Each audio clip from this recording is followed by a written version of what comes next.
بسم اللہ والصلاۃ والسلام علی رسول اللہ۔ ایک سوال ہمارے پاس ہے کہ کیا نابالغ بچہ اعتکاف بیٹھ سکتا ہے؟ نابالغ بچہ بھی اعتکاف بیٹھ سکتا ہے، بالغ ہونا شرط نہیں ہے۔ البتہ یہ ہے کہ نابالغ بچہ ہو لیکن سمجھدار ہو، تمیز رکھتا ہو، مسجد کے آداب سے واقف ہو تو اعتکاف بیٹھ سکتا ہے۔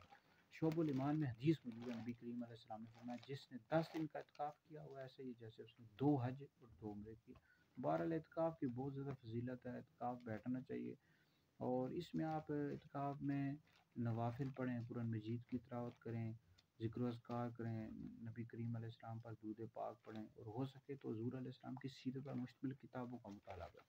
اب لوگ اعتکاف تو بیٹھ جاتے ہیں لیکن اس میں وہ صرف نوافل ہی پڑھتے رہتے ہیں، تو نوافل بھی پڑھیں لیکن کتابیں ساتھ لے جائیں، اسلامی کتابیں لے جائیں، حضور کی سیرت پر مشتمل کتابوں کا مطالعہ کریں، اس طرح خلفائے راشدین کی، صحابہ کی سیرت کا، اہل بیت کی سیرت کا مطالعہ کریں تو اس میں فائدہ ہوگا، آپ کو علم بھی حاصل ہوگا، اور پھر جو آگے آپ زندگی گزاریں گے تو اس میں آپ کو بہت زیادہ ان چیزوں کا فائدہ حاصل ہوگا۔ اللہ تعالیٰ عمل کی توفیق فرمائے۔